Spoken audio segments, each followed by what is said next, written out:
Okay, so today, when we're doing the writing process, we have to be coming up with a lot of ideas, right? So if I give you a topic, like, for example, pets are better than dogs, and explain why, in your opinion, you have to be able to state that opinion and give reasons why. Okay, and that takes a lot of practice. You also have to do it kind of quickly. How long do you have in the writing process when it's at the same time? Right? You have 180 minutes. So how long are you going to be spending in the planning process, brainstorming? Even less probably. Lazarus? Do you have an idea how long you should be brainstorming for? I'm thinking like maybe 5 minutes, and that's it. So it's a very short amount of time. Do you understand? It's not supposed to be something where we're thinking about it for 10, 15 minutes and we're thinking of ideas. We have to be able to think of these ideas very quickly because we don't have a lot of time. 108 minutes sounds like a lot of time, but it really goes by quickly when you have to write an entire essay and do it. So for right now, what we're going to be doing is practicing this concept of being able to think of ideas and think of reasons why for things with only a short period of time. Do you understand? So we each have a number. Everybody has a number and a partner that they're going to be working with. So I'm going to be giving you a topic, and then based off of that topic, you're going to argue it. For example, Ms. Montes, could you help me for a second? Let's just say that I gave you a topic. I'll be person one, and Ms. Matos will be person number two. And we're going to say the topic is that cats are better than dogs. Person one is going to say that yes, cats are better than dogs. I will assign each person this. And person two, Ms. Matos, is going to say no, dogs are better than cats, and explain why. Then I'm going to put a minute on the clock, and we're going to debate back and forth with why each of them, why I think cats are better than dogs, and she's going to debate why dogs are better than cats. Do that. Okay. I think that cats are better than dogs because they're more intelligent. They're able to think on their own, and they don't need owners to kind of help them be trained. They kind of do it themselves. Why do you think dogs are better than cats? Better than cats. They talk because dogs don't turn on their owners, and they are trained to follow what the owner says as opposed to an animal doing whatever they want because they know that they can do whatever they want. Okay. And I think that it's a good point that dogs or cats are better than dogs because you don't have to bathe them. You don't have to wash a cat. They can kind of clean themselves. So they're less maintenance and I don't have to deal with that. So that's why I think cats are better than dogs. Cats tend to, yes, clean themselves. I really don't want to be subjected to watching my cat lick themselves. I'd rather have that connection with my dog than maybe Okay, and that's it. And then we're going to move on to another subject. Does anybody have any questions? This is your time to ask any questions. Naya? So, are we talking instead of writing? The idea is that we generate reasons very quickly. We're not really, did you notice that me and Miss Marcus didn't really think too long? We said it very quickly. Oh, it's my turn to talk. I'm going to have a reason ready to go. Okay, that's kind of the idea that we're doing here. Alexa?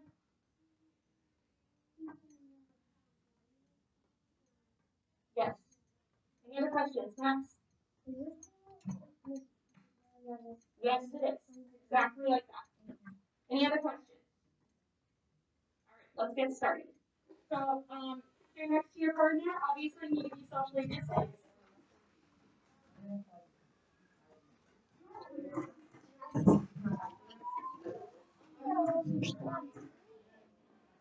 Okay. So what I'm going to be doing is I'm going to be looking for a person who I'm going to be looking for a group that's really talkative and they're supporting each other and they're working together. Okay, so here is your first topic. Topic one. Person one, raise your hand if you are person number one. Okay, each person from one person from each group. You're going to be talking about how virtual school is better than in-person school. You're going to have to make the case that virtual school is better than in-person school. Person two, raise your hand. Person two, raise your hand. We all have a person two? You're going to be making the claim that in-person learning is better than virtual school. Do we understand? All right, I'm going to have person number one speaks first. 1 minute is on the clock. Go ahead. Virtual school is better because if you go like if you like if it's winter and you they have like one some kids can't have like the same food as the school and their parents do what they do.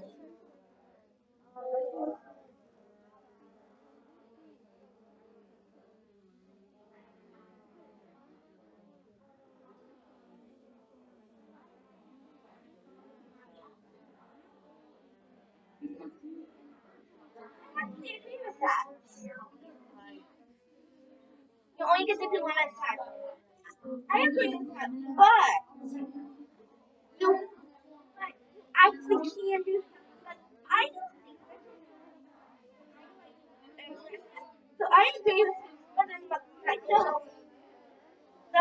My reason is because in virtual, if you don't know an answer, if you don't know So who wants to share person number one? Virtual school is better than in-person school. Isaiah? You get to stay home. So there's at least one thing that everybody likes about virtual school, right? You get to stay home. You have to get dressed. You have to go into the pajamas. No, you get to stay home and do it. Jane, what did you say? You don't have to wear your mask. You don't have to wear your mask. Okay. Nevaeh? I said virtual better because if it's like a lunch break and you can't have like a certain food, like Simon can't have gluten, his parents can know what they can You get have. to have whatever you want. Your parents are cooking for you, right? Okay, for person number two, in-person school is better than virtual school. King?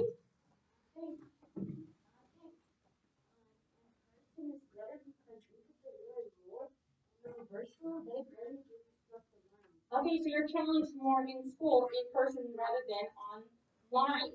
Lazaro?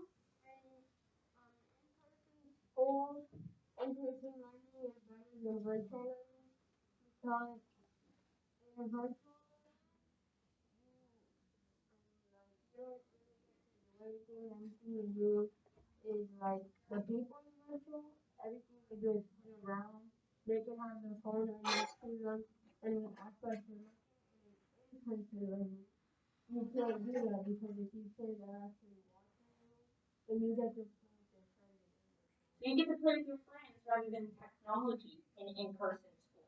Okay, so these are all good points to put in now. I want to talk about, we also have opportunities to share. I can't sit here forever because we have other topics that we get to discuss today.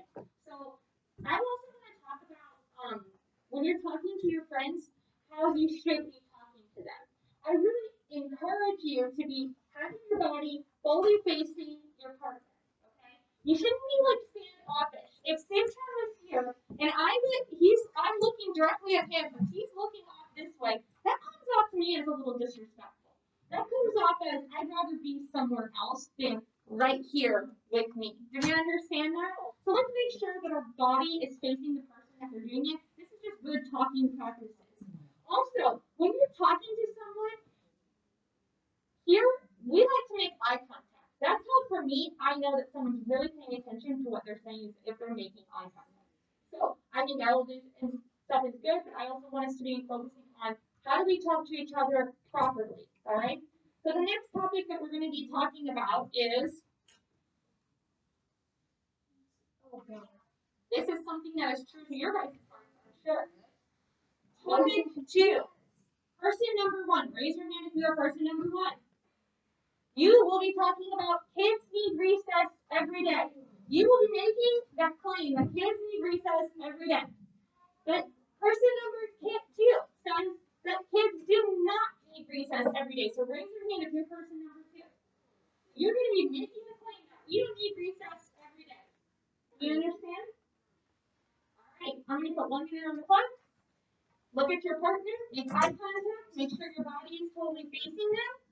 You're not going to be disrespectful to them. Give them your whole undivided attention and begin. You have to eat 2 times